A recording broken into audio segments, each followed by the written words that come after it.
میں بہت خوش تھا۔ اللہ نے ویسی ہم سفر عطا کی تھی جیسی میں چاہتا تھا، پیاری سی، دوستانہ سی۔ ہم دو بھائی ہیں، بڑا بھائی اپنی فیملی کے ساتھ الگ رہتا ہے اور امی میرے ساتھ رہتی ہے۔ بابا 2 سال پہلے دنیا سے چل بسے تھے۔ اب میری فیملی میں ہم 3 لوگ تھے، میں، میری بیوی اور امی۔ میرا سارا وقت بیوی کے ساتھ گزرتا۔ صبح جب آفس جاتا تو امی اپنے کمرے میں ہی بیٹھی ہوتی تھی، رات کو آتا تو امی کو سلام کر کے سیدھا اپنے کمرے میں اریبا کے پاس چلا جاتا۔ اریبا میری بیوی کا نام ہے۔ میں صبح شام ایسے ہی گزرنے لگے۔ امی سے ملنا، امی کے پاس بیٹھنے کا وقت ہی کہاں ملا کرتا تھا۔ میں کھانا بھی اپنے کمرے میں ہی کھایا کرتا تھا۔ ایک دن امی مجھے کہنے لگی، بیٹا اپنی ماں کا حال بھی پوچھ لیا کر، ہفتہ ہفتہ مجھ سے تو بات نہیں کرتا۔ میں ہلکا سا مسکرایا اور میں نے کہا، امی آپ کو تو پتہ ہی ہے نا، آفس میں بہت کام ہوتا ہے، کیسے آتا ہوں، تھک جاتا ہوں بہت۔ امی نے سر پہ ہاتھ پھیرا اور دعا دینے لگی، اچھا اللہ میرے پتر کو سرد ہوا نہ لگنے دے، جا آپ سو جا۔ میں کمرے میں چلا گیا۔ امی کے گھٹنے میں بہت درد تھا، شاید وہ کہنا چاہتی تھی مجھے ڈاکٹر کے پاس لے جاؤ، لیکن جب میں نے کہا کہ میں تھک گیا ہوں تو امی نے مجھے آرام کرنے کا کہا۔ اریبا کہنے لگی، یار دل کر رہا ہے برگر کھانے کو، جاؤ نہ لا دو۔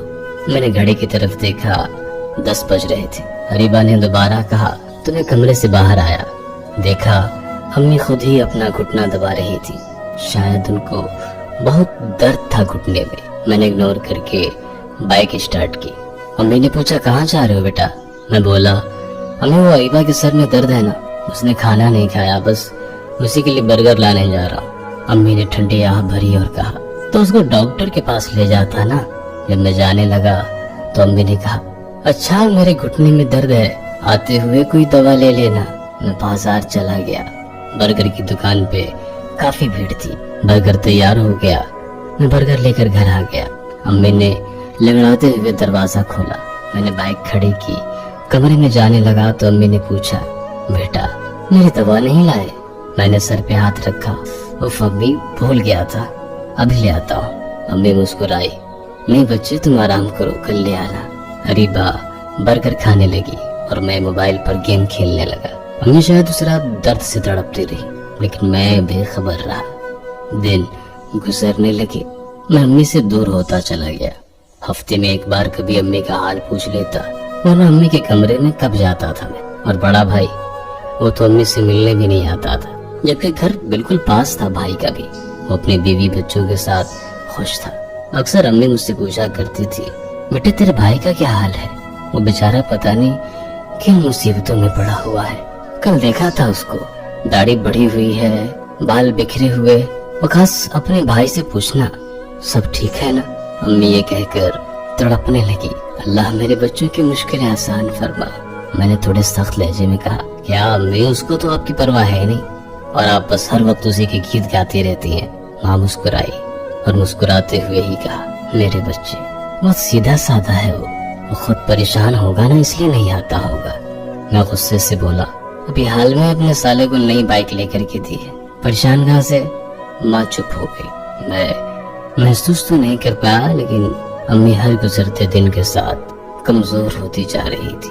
خیر دن گزرتے گئے، جس کمپنی میں میری جاب تھی انہوں نے مجھے دوسرے شہر بھیجنے کا پلان بنایا، مجھے وہاں نیا گھر دیا۔ میں بہت خوش تھا، اریبا کو بتایا تو اریبا خوشی سے جھومنے لگی۔ امی آہستہ سے چلتے ہوئے ہمارے پاس آئی، پوچھنے لگی، کیا ہوا ہے، شور کس بات کا ہے؟ میں مسکرا کر بولا، امی کمپنی کی طرف سے مجھے گھر ملا ہے، گاڑی بھی دیں گے، ہمیں دوسرے شہر جانا ہے۔ ماں مسکرانے لگی، اچھا بیٹا اللہ خیر کرے۔ پھر امی نے اریبا سے آہستہ سے کہا، اریبا میری بچی میرے بھی کپڑے پیک کر لینا۔ میں امی کی طرف دیکھ کر بولا، امی آپ نہیں جا رہی ہیں ساتھ، ابھی صرف ہم اور اریبا جا رہے ہیں، بعد میں آپ کو بلوا لیں گے، آپ تب تک بھائی کے پاس رہیے۔ امی کے چہرے پر ایک اداسی سی چھا گئی۔ امی نے کہا، اچھا بیٹا کوئی بات نہیں ہے۔ پھر مجھے اپنے بھائی کے گھر چھوڑا۔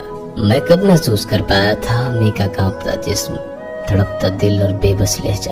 میں امی کو بولا، اچھا شام کو چھوڑاؤں گا۔ امی نے اس دن کھانا نہیں کھایا، امی شاید بہت روئی تھی۔ شام کو بھائی کے گھر گیا،